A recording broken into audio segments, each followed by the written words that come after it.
1, 2, 3, 4.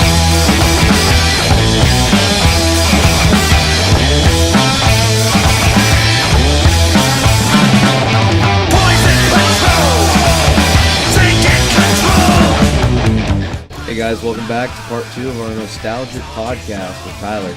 So, last part we covered a lot of Star Wars and It and The Room. The Room was a big part of that. Let's talk about something that's ties to nostalgia more so. Let's get away from the movies a little bit. Let's talk about something along the lines of Pokemon and Dragon Ball, stuff like that, where it's still alive today, but is not anywhere near what it was when we were kids. Okay. Well, I'll say with Digimon, I think its revival came from the fact that they put season 1 on Netflix. I think that's about the beginning and end of that. But with Pokemon, now they're on generation 38, and there's... What generation are they on now? It's Sun and Moon and Black and White and fucking who knows. They actually have Ultra Sun and Moon, something like that. Ultra Sun and Ultra Moon or something like Emerald. that. But that would be 1, 2, 3, 4. There's I think it's like 10 7 generations. I think it's 7. I think they're on 7 or 7. 8 generations, something 7 like or 8 that. generations. There's a each good have bit. 150. So we're talking if not more or less. 1,500 to 2,000 Pokemon. Back when That's a I lot. was your age, we only had 151. And you And can when tell. when they released Mew, I shit my pants. That's how it was. I was 7. They released Mew. I was like, holy shit! There's a 152nd Pokemon, and I fucking shit my pants a little bit. And that was it. And you can tell that they're really struggling with the creation game as far as it's coming. Klefki, Like, he's just like a fucking especially- key ring. I love it. Like there is like the one There's a Pokemon trash Trubbish. bag. Yeah, it was literally a trash bag. There's It's an ice cream rubbish. cone. There's a washer. There's a lawnmower. I just want the ice cream cone one to always lose in battle against Lickitung. As well he always. should. As well he should. Oh, And yeah. you know what? The trash bag Pokemon should fucking automatically win against Lickitung because his tongue should touch that trash and he gets sepsis. He's just sick as fuck. He's just shitting his guts out. Tasting nasty trash juice. He's But, like, well, yeah. I gotta go get a fucking tetanus shot. Yeah. But as far as like nostalgia goes with Pokemon and everything, I feel like a lot of what's kept it alive too is it's kind of one of those like Naruto style characters, which I mean would be kind of like the creation of that same like iconic anime character that has stuck around for so long just because of likability. Because Ash has been around for so long and he hasn't aged, or at least he hasn't looked to age. Like they Right. say that he's aged. He does look But different. and there's a theory behind that, which that's a whole different Yeah, ballpark to chew on. that's But other I'm shit. staying sure on that this. most people know what that Yeah. theory is. But staying on the topic of nostalgia, I feel like a lot of what's kept the nostalgia alive for Pokemon is because of Ash. Because Ash has been passed down, and that's another one of those things like kids, like people that are our age, are showing their kids about Pokemon, and it's carrying on to the generations through their own nostalgia because the parents enjoyed the cards, and now Yep. they're wanting them to see the show and the cards and play the games and I everything. saw an article a couple months ago. It was back in like January or something. The names of children in 2016. There were a lot of kids named Eevee. Like a shit ton of kids named Eevee for some reason. Might as well, man. It's a fucking. You could turn him into ice, water, I mean, fire, fucking electricity. It's fucking. It's an And adaptable kid. Even more. Even more at this point. There's like grass and Yeah, grass, fucking nightmare, dream, soul, devil. just about every bow subtype. ties. yeah, fucking Just about Fez, every But- yeah. Stetson hat, I would honestly rather be named Eevee than I would be like apple, Snorlax. pillow. I mean, motherfucking celebrities Or can't name a kid worse than fucking Pokemon. Ivy. So I Or mean, Blue Dat Ivy. Boy. Just Dat Boy. start naming kids after memes. That would be the Bad luck, downfall. Bad luck, Brian. Is that what it is? bad luck, Brian, overly attached girlfriend. Which- if your name is overly attached girlfriend, and you're listening, I'm sorry, but you Yeah. probably should. You kill have an yourself. awful name. Which memes I is wouldn't a judge you. is a good segue to a point I'd like to bring up with nostalgia. I feel like a lot of nostalgia can also stem from memes because of how it quick brings it back. how quick and reactive the world is on the internet these days. Like somebody brings back a meme and it's hot, and so everybody's sharing it. Just like with like the SpongeGar meme and everything like that. Like the SpongeGar meme was probably the most successful meme that I've seen. That shit's 15 years old. I want to say something about anime and nostalgia that I think most people won't talk about with the Pokemon thing. I think what most people won't tell you is that people liked Pokemon and they didn't realize they were liking anime. Because you ask most people, do you like Naruto? Do you like fucking whatever? I'm honestly that person. No, I don't like anime. Do you like Pokemon? Fuck yeah, I like Pokemon. I'm honestly that person because he and our friend Adam and Victor, which have been on the show before, they all actively watch animes. Mm-hmm. Yeah. I do not. I don't either. I don't get into them. I started trying to get into Pokemon, Dragon Ball Z is about it, and that's another one that people Dragon Ball Z. People never considered it as an anime. You remember Code Lyoko? Yeah. That's it an was anime. on TV. I don't remember it. I didn't watch it, but I remember it existing. And it was a French anime too. It was a French anime. I watched the shit out of Code Lyoko. Yeah. I never watched that. That was on Toonami, and there was good. another one. It was a samurai show that was on after Yu Yu Hakusho. It was on Toonami. It was Rurouni Kenshin. Rurouni Kenshin's one of them. That sounds right. And then there's Samurai Champloo or something like that. Couldn't tell It's you. another one of those. Afro Samurai one of them. Inuyasha. Inuyasha was another one of those samurai ones too. Literally could pass a fucking polygraph test in front of a grand jury because I don't remember. But like, I didn't know it was anime. I just thought it was other cartoons. And like now, if you ask me, hey man, do you like anime? I'd be like, honestly, no. But like, if you asked me in 2002, I watched all kinds of anime and didn't know it. Yep. I would describe myself as a former fan because I did like it. When I you didn't even know you liked it. You didn't know what it was. You thought it was a cartoon. But the anime that I'm fully aware of now, because the people I hang out with, they watch a decent bit. Like I said, Zach, you watch like One Punch Man and stuff like that. I'm very apt to like fighting and monster evolution style ones like Pokemon and Digimon. Like you said, Digimon's another good one. Absolutely. Another one of those. It has an addictive quality. And another one of those like they're addictive. Thought it was a cartoon but was indefinitely an anime. They're addictive. They had a very story-driven plot. They had a lot of room to grow. Story. Yeah. Humans as a whole have a need to complete things. Mm-hmm. Any kind of saga-like, whether it's Dragon Ball Z or Pokemon, where they're actively working towards a goal, is very addictive. And with Pokemon especially, having that next step where you know Pikachu can turn into Raichu or Charmander can turn into Charmeleon can turn into Charizard. Like, you know they can fucking turn into other shit. You know there's the next step. Yeah. People naturally are completionists. Well, there's a lot of people that think they have OCD that are just completionists. That's why Facebook on your phone scrolls infinitely. You can scroll down forever because they know for good and goddamn well that you're not going to turn it off if you can keep scrolling forever. Oh yeah. They know on Pokemon that there's always one more to catch. There's always one more to level up. There's always one more to evolve. They know that there's this completionist. Even in the show, you want Ash, whether you realize it or not. Like, you got to catch them all. You want him to fucking catch them all. But he never will. He never did. He caught like 9. He was the worst fucking Pokemon trainer ever. Yeah. But we rooted him on, goddammit. Yeah. He let Butterfree go. What a piece of shit. It's because he was a relatable hero. Hero. He was zero to hero. He was a relatable character. Dude, he's 12 years old touring the world. Give him some credit. And if you notice that, some of the best protagonists ever written in any story are zero to hero stories. Absolutely. People love that shit. From ash to riches, from dirt to gold. Rags to riches. Whether it's the Iliad and the Odyssey, or Pokemon, or fucking I'll throw it anything. to a comic book real quick. Not trying to like go too far off topic. You're fine. But Peter Parker. Yeah. Yep. Peter absolutely. Parker is the he's a fucking nerd, and he gets bit by a spider. He's fucking He's cool. this poor nerdy kid that's always bullied. Nobody likes him except for like 2 people in the whole world, and he becomes the superhero. And he's self-made too. He's very self-made. His career in comic books has mostly been him learning. Dude, he fucking stitches up his own outfit and fights Randy Savage in the ring. That's fucking gangster. Then he fucks Kirsten Dunst. We should all aspire to be Spider-Man. We could all do worse. But yeah, I mean, like for me, that's probably the most relatable character in comic books. People either want one of two things. They either want Superman, who's so fucking over the top cool that holy shit, how could he do wrong? Or they want what girls got with Twilight, with this fucking blank page, boring character that you can be.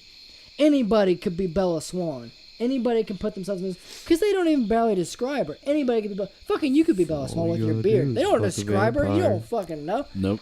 Like, I had no idea. You either want, because that's why they created Robin for Batman. Yeah. Was so kids could put themselves beside Batman. Yep. And like that's what makes the Punisher so cool. Is he's not a superhero. He's just a fucking guy.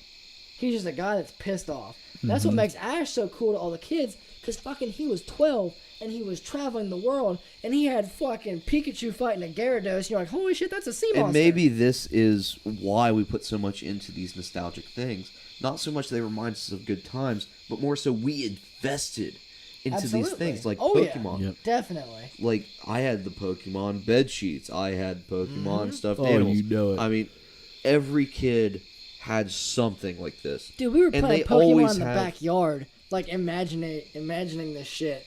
Like, I remember we would like chase each other around with like hockey sticks or some shit like that, and we just call it's each like, I'm other. Scyther, and Scyther, fucking whack that's you what with it a was, fucking the hockey stick. And Yep. I was like, close enough. That's all we got. Whatever. Good enough. Fucking. We didn't have a A+ whole for lot of effort. money. Yeah. I didn't have wings and fucking I couldn't do any fucking magic shit, but I could whack you with a hockey stick and then we were playing Pokemon and we're good enough. Yeah. And you know, But- you put yourself in those steps because we're 12 and Ash Ketchum's 12 and holy shit, this is my adventure. And like with Dragon Ball Z, like pretty much every season was, they're all hanging out, there's a bad guy introduced, they rise to the challenge, the bad guy escalates, they rise to that challenge. And it's very formulaic. It's very like season 1 they go to Super Saiyan, season 2 they go to Super Saiyan 2, season 3 they go to Super Saiyan 3. It's the same shit every time, but you can't look away because there's something about watching your hero rise to the occasion. It's like Rocky.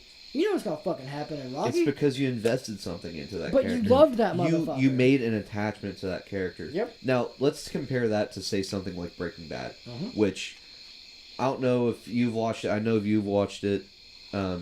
It's hands down my favorite show ever.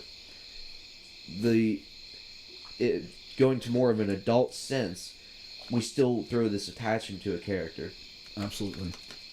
but it's a very different attachment. Yes. We want to see them rise, but we also kind of want to see them fail at the same time. Dude, I can relate. Like, you can watch a movie like Falling Down or American Psycho, and like in Falling Down, everybody can relate to the scene where he shoots up the fast food restaurant because his food's trash. Everybody can relate to the scene. In American where Psycho, he does the this- ATM scene. In It's American just- Psycho, like you understand that rage towards humanity, but at the same time you can't justify being a And serial you invest killer. in this character. Yeah, Patrick Bateman's You a make piece an of shit, attachment. but you get it. You don't want him to both necessarily win agree, and but fail. You get it. So like part of your brain's like, man, the police, like Willem Dafoe's better catch Christian Bale because holy shit, this guy's killing hookers and shit. But part of you's like, man, I kind of hope he gets away with it. I hope he kills more Yeah. hookers because this is the fucking craziest thing I've ever seen. Yep. I want to see more of this. You that's- can't look away. Yep. And Falling Down Down's my favorite movie of all time because it really, like, I watched it probably 20 times before I feel like I got it. Like, I took something different away from it every time. And I'm not going to get into that here because we're talking about nostalgia, but it's kind of nostalgic because it's from 1993 and it was filmed during the LA race watched it riots. as a kid. I watched it probably 15 or 16 years ago, so I watched it again as a grown man, and it's different. Like, when I watched it as a kid, I was like, hell yeah, I wish when I was at Burger King and they fucked up my burger, I could just shoot the ceiling and make them all scared. But now you watch it as an adult, and you realize he's a Navy veteran that was working as a fucking defense contractor during the Cold War. They shut his plant down, and his wife divorced him. He clearly has PTSD, and he can't see his kid, so he's trying to commit suicide by cop so his family gets the insurance money. Holy shit, I didn't get that when I was 10. Like, I get it as an adult. But, like, there's shit you don't need to get it as a kid because different shit can appeal to people for different reasons. When you're a kid, you're more attached to, like, eye candy. Yeah. When you're an adult, you're more attached to plot. There's more And meaning. Right. meaning to everything other than gotta catch 'em all. Like, Yep. a little kid might watch Breaking Bad and think, man, this dude's a gangster. He's, like, doing all this I want drug to dealer be just shit. like it. I want to be bald and have a goatee, wear a sick ass And as hat, an and adult, sunglasses. you can sympathize with the desperation of cancer because there's no adult that hasn't either been directly or known somebody who's been directly affected by cancer. My And not even grandmother just was killed by cancer. it. I've had multiple family members and friends die from it. Like, you can't get away from it. It's you over know everyone's somebody shoulder. who has cancer. So, like, if a doctor told me tomorrow I had cancer, like, it turns your world upside down. So you can relate to And that. it's not even But just when the you're cancer 10, aspect. you don't know that. It's even just like he's middle class. He's trying to Yeah. provide for his family. He's in a rough spot. Yep. And he just goes to whatever he can. He's could down on be- his luck and he's and- grasping at straws. And I We go back all and I know that. watched that show now, even though like the first episode came out like 8 years ago, something like that. Been a Something long like time. that. It less than 10, more than 5. But I go back and I watch that now, and it has this new effect on me watching it again, because I know how everything plays out, and I feel sorry for him. I think Yeah. that's the mark of great cinema, great TV, is when you can watch it at different stages in your life and take something different from it. And that's probably Absolutely. what the strongest part of nostalgia is. Yeah. For me, is exactly what you just said. You can take something different from it every time. You can go back and watch The Lion King. You can go back and watch The Lion King. You're going to smile about it because it's one of your favorite movies that you watched when you were a kid. Yep. And you can sing along with all the songs. But then you realize this story is incredibly dark. It's got betrayal Incredibly dark. and murder It's and Hamlet. exile. It's Hamlet with lions. That's Yep. part of the joy of the nostalgia, because you get twice the experience out of it. Absolutely. You get you get the experience and joy of something colorful, and that's something that's got a lot of like noise, and by noise I mean like there's a lot of action, there's a lot of things going on to make the movie as played out and as exciting and as appealing as possible. And then you go back and you see the story and you're like, wow, that's really fucked up. It's like I can't believe my parents allowed me to see something like Yeah. that. But even they understood. It's like they're not gonna pick up on that until they're And it's older. crazy because you go back and you watch it, and there's life lessons that you never picked up on. It's kind of Absolutely. like, did this mold me? Did this make me who I am today? Yeah. Did this influence my morality? How did it affect my morality? Did it turn for the good and for the bad? I'm a Did I good take person something because good I from it? watched Bug's Life as a kid. Well, I grew up watching Hey Arnold, which had all the Exactly. morals and none of the preachiness. So that show would teach you a lesson, and you didn't realize you just learned some shit. Yeah, Exactly. absolutely. It's like shows like that and Drake and Josh, and fuck, you can even say Pokemon taught you stuff like that at the same time. It Oh, taught you yeah. about friendship and not beating Friendship animals. and caring and fighting dogs, whatever. It doesn't matter. This will be a kind of Just a little touchy felonious animal cruelty. area of that, but whenever it comes to morality, I believe that more positive morality things have come from things like shows, relatable TV shows, than there are from people that read the Bible. That is very controversial, but it's because of the extremist approach to that, because there's good and bad to everything. Like, Yeah, absolutely. it doesn't matter. It doesn't matter whether it's There is no such politics thing or as anything. absolutely good, but there is absolutely Yeah. evil. It doesn't matter if Yeah. it's politics. Doesn't matter if it's religion. It doesn't matter if it's a TV show fan base. There's good and bad to absolutely everything, and it's same thing Good with and bad's all nostalgia. relative. Oh, yeah. Nostalgia's relative. It's all what appeals to you in your sense, in your view. Like, if you were already 30 years old in 1997 when Pokemon got big, and you were huge into PETA, and you were huge into animal cruelty, and you saw this show where they were It's the fighting most animals, evil you'd thing go, that you're ever oh gonna my see." god, this is just teaching the youth of America to be into dogfighting. And the 12-year-olds are like, I never once thought of that. But that No. guy did. Yeah. So, like, Which it makes it's sense as to completely why. different. Just like with Grand Theft Auto. There's like a big controversy with Grand Theft Auto. It's like saying that video games make people violent and everything. Grand Theft Auto is not for kids. Motherfuckers, that's why it's 17 and up. That's why kids can't buy it. Yeah, Be a exactly. fucking parent for once in your life. Don't buy it for your fucking kid. I Yep, remember when I was in exactly. GameStop a couple months ago, or maybe a year or so ago. Anyway, I was in there. Anywhere from the last week to Yeah. 6 years ago. Who could know? So somewhere between now and 1996, In between. I was in a GameStop, and this Electronics boutique. mother was buying a game for her son, and she asked me GTA 5. if I thought it was appropriate for someone 8 years old, and he was standing right next to her. And I look in the game, and it's Grand Theft Auto 5. And I said, no, it's not. Absolutely not. Like, no, you shouldn't fuck a hooker, get your money back, and then go to third grade. I said, this is not for me to tell you what is or what is not Nope. appropriate for you to give your kid, but I will tell you what is in this game, and it's up for you to decide on what is appropriate. It's not up to me, but the ESRB decided that nobody under the age of 17 can purchase it. So how about you fucking learn to read and do a little bit of parenting? Now, that's on you. My parents would have a little bit of leeway with things here and there. I watched Evil Dead with my dad. I was 10 years old. I was in like 3rd or 4th grade. My favorite movie was Predator. My little brother's 10. My little brother cannot watch Predator. No. I loved Predator. People are different. Like, I grew up playing Metal Gear Solid. I wasn't going to shoot up the school. I thought it was just a fun game. I played Grand Theft Auto as a kid. My dad and I just love watching the crazy guy with the chainsaw hand. I mean... You got to know your kid. Exactly. Kids are too snappy and impressionable these days. Like, because of the acceleration with technology, it's making information vastly real. Easier to grasp. Everything is completely real. Like, dude, Grand Theft Auto Vice City and Grand Theft Auto 3 had decent graphics for the time, but it didn't look real. No. Dude, when you got as far as I knew... This person was just pixely. falling down. It was a game. Exactly. Like I was 14 years old playing Grand Theft Auto 3. The graphics were trash. You fucking steal a Jeep. You drive through the town. You fucking kill the pimps. It was a good time. Yeah. But at no point was I like, I should fucking steal a car, kill the pimps, and fucking just blow up a few hookers. Nope. It never crossed my mind. And I think a large part of it was because the graphics were so bad that it didn't seem real. Yep. Like, it was very clearly a disattachment from reality. Whereas these new games are so realistic that it kind of scares me for kids to play. Like, that shit looks real. Yeah. Yep. I'm not going to, like I said, I'm not going to tell a parent what they can and cannot let their kid be exposed to. I'd tell them. I'm an asshole. It's not your decision I'll to give make. you my honest opinion. I'll say, hey, your 8-year-old should not play Grand Theft Auto 5. He can have sex in it. Straight up, there's a government agency that says he should be 17 first, so I would take their word over mine. Yeah.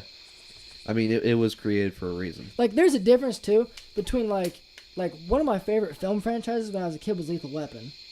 Like, Lethal Weapon 1 opens up with a cop who's fucking suicidal, almost killing himself. Yep.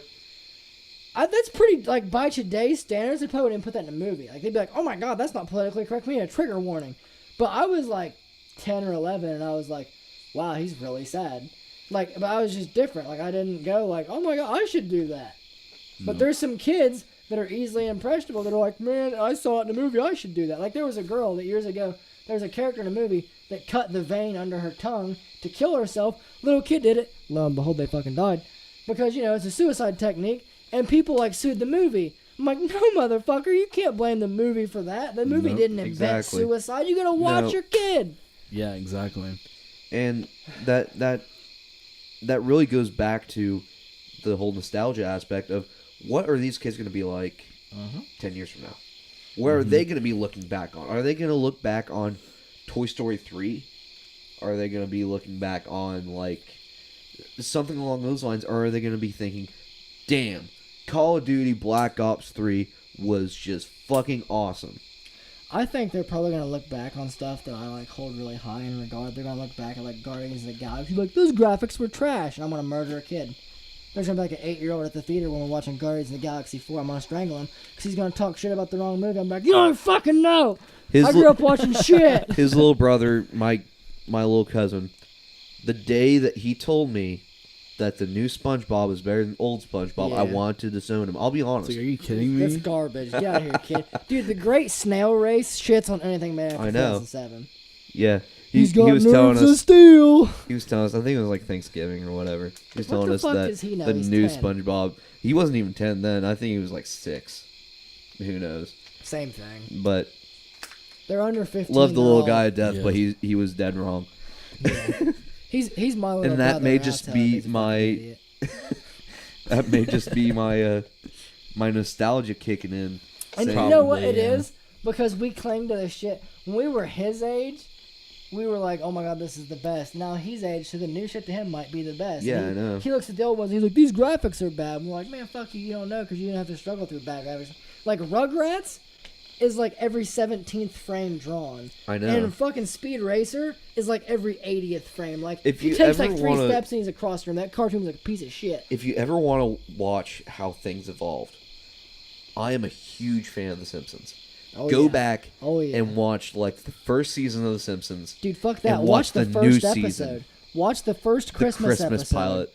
Watch when they get fucking Santa's little helper. He's a Simpson. And then watch a new episode and you go, holy, that's the same fucking show? Yep. Wow.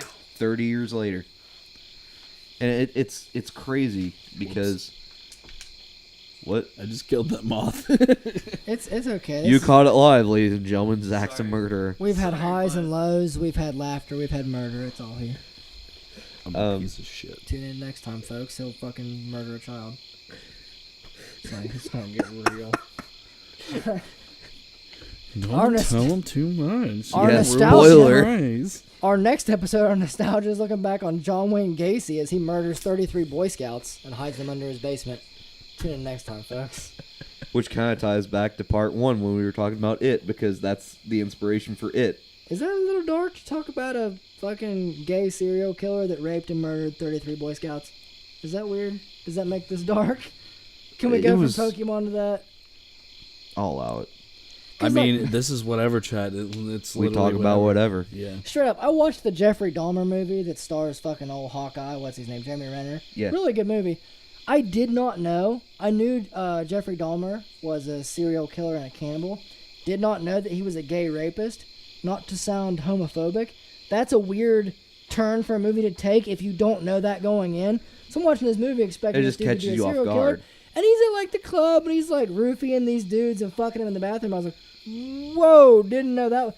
Like, how did a serial killer become sketchier? Like, I didn't know he was a rapist. I just knew he was a cannibal. Like, you don't know. People don't tell you Jeffrey Dahmer, because, like, you know, how do you evolve to that? Cannibal takes precedence, but gay serial killer rapist should definitely be a part of it, because that was a large majority of it. But holy shit, what a film! Yep. I had the same haircut as him at the time, so I definitely got a haircut like fucking ASAP. Time to change my appearance. I had that like intermediate haircut that everybody from 2004 to 2006 had. The fucking Leon Kennedy from Resident Evil 4 haircut. Where you're wearing your jorts that went down to your ankles. My fucking Jenkos. My fucking Jenkos and my chucks. Fuck your hand-me-downs. I got those. Carrying a fucking Walkman. Listening to my Black Eyed Peas CD. No, those little cards. That would little like clips of like half a song. Oh yeah, dude, you don't know. I remember the first MP3 player had one fucking NSYNC song on it and one Britney Spears on it. I was like, holy shit, play "Hit Me Baby One More Time" again. That was amazing. It's not even a real CD. And now looking back, I'm like, I've got 15,000 songs on my phone and it's half full. And I also have a camera. And I got a camera. And games. I got games. I got Facebook. I could live I stream. watch porn on it. I got all the entertainment I need in a box that Dude, can fit in my pocket. I got Skype. I could fucking FaceTime with anybody on the planet. I could fucking just get. I could FaceTime Jackie Chan while playing Xbox Live with freaking PewDiePie and sitting there having a conversation with Bill Gates all in the same room at the same time. Dude, you and could not sex have to leave the chat couch. Kim Jong-un trying to save the world from nuclear war. You could just beat your dick for fucking world peace. You just go on Omegle and it's Kim Jong-un. Kim Jong-un's like, oh, show me your wiener. And you're like, well, fucking, it's either that or extinction. Tell me more about plans in America. It reminds me of that scene in American Dad whenever the Asian guy was going into the CIA facility and he had a blonde wig on. He's like, no, but seriously, has anybody talked about any launch codes? And it's like the whole running thing that it just goes right over their head that he's an undercover agent, but he just keeps asking for him. And dude, and it's so nonchalant. Absolutely. Oh my god. I love that show. If you have any ideas for topics for us, leave them down in the comments, and don't forget to like and subscribe. Also, make sure guys, you let us know. Don't forget to send us some of those questions for our Q&As. We always need to stockpile on those. So whatever you can think of. Yeah. I want to thank you both for having me on. Well, thank you for coming. I can come back sometime if people don't hate fucking listening to me, so we'll see how that goes. But I appreciate it, fellas. No, I think that you were very active in the conversation. Absolutely. And definitely brought a lot to the table, so you'll definitely be well appreciated among the whatever chat caster people. Yeah. I'll be back. Whatever crew. Sure. Something, whatever we're gonna call people. It's whatever crew for right now, I guess. I like that. Fuck it, the whatever crew. That's kind of it It started. kind of became whatever crew, just kind of out of the blue. It started as a joke. WC, West Coast. It started as a joke and it became a legacy. That's what's going to happen. Yeah. So yeah, stay tuned for next time. And the like next I said, American football. make sure you subscribe and hit that bell icon so you can catch everything and see it as soon as it comes out. But thanks again for watching, guys. And as always, stay classy with the crew. Thank you. Love you. Bye.